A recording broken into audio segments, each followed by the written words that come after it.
Michael Carter is doubtful for Sunday. What does that mean for the New York Jets running back room against the Vikings?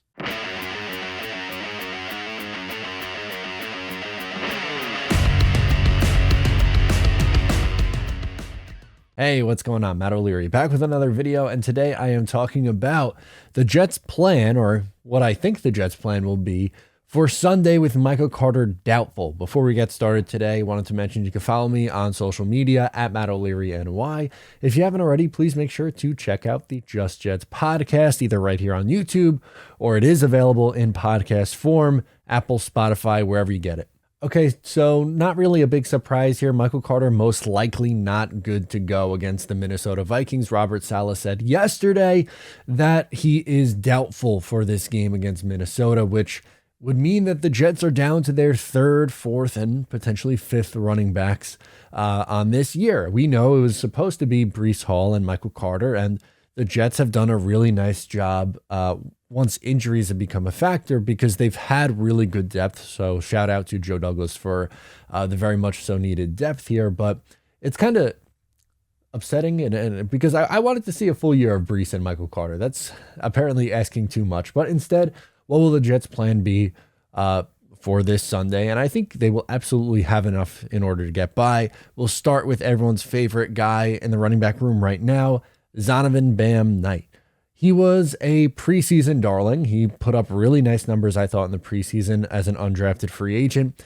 And I thought really had a good chance to make this team over someone like Ty Johnson and even Tevin Coleman, who ended up getting cut. But in his debut, he had 14 carries for 69 yards, which is 4.9 yards per attempt, almost 5 yards a carry. And he added an additional 34 yards in receiving. So he had over 100 all-purpose yards in his debut.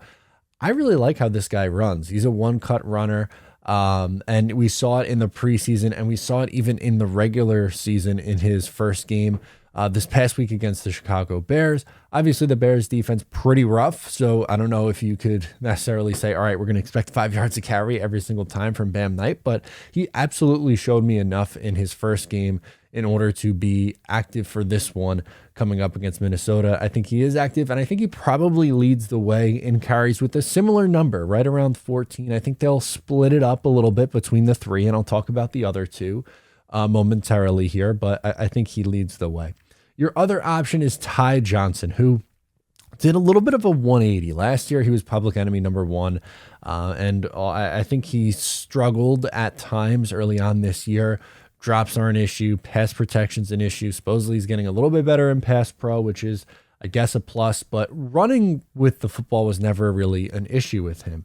He had 5 carries for 62 yards and a touchdown last week against Chicago. And on the season, 14 for 92 yards and a touchdown, which is a whopping 6.6 yards per attempt. Now, if you go back to 2020, when the Jets kind of picked up Ty Johnson out of nowhere from the waiver wire from Detroit, I thought he flashed. I thought there was something there with him, again, more as a rusher. In 2021, the drops really became an issue for him in the receiving game. But with Bam Knight and the third guy we'll talk about here in a little bit, you don't really need Ty Johnson to go out and catch the football. You could use him exclusively, as a runner, and with improved pass blocking, you could just, keep him back there to help protect Mike White. So I would anticipate to see him again, probably not 14 or 10 plus carries, but somewhere in that 5 to 8 carry range, I think seems to make sense.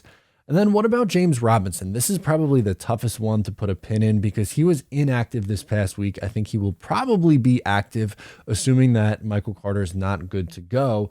He's struggled, though, since being acquired by the New York Jets. They traded a 6th-round pick that they got for Blake Cashman to the Jacksonville Jaguars for him. He has 25 carries for 75 yards, so 3 yards per attempt since joining the Jets. He does have a receiving touchdown in a really big win over the Buffalo Bills, but he was inactive last week for a reason. Injuries have been a little bit of an issue with him. I feel like all year he's been kind of fighting off injuries and a little bit banged up, but I'm not going to give up on him as a 24-year-old runner. I think he absolutely has a role. He's more of a bruising guy compared to the other two.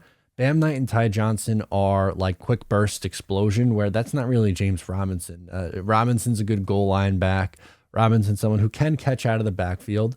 And he's a little bit more again, like a power runner. We saw at the end of the Buffalo game, he actually was very, very useful on that final drive where they just pounded the ball right down the Buffalo Bills' throat. And I think that would be his role for the Jets against Minnesota. Short yardage situations, 3rd and 1.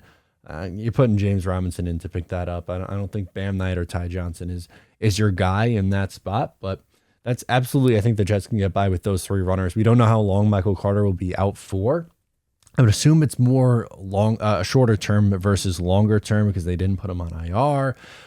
It seems like it's going to be something they play by ear going week to week. So that should be the Jets' plan at the running back position. Oh, by the way, I didn't give a prediction on James Robinson. I guess maybe 5 to 7 carries, somewhere in that range, a similar output from Ty Johnson. But I think Bam Knight leads the way. Let me know your thoughts down below. What would you do if you're the New York Jets? Plan for the rushing attack against Minnesota?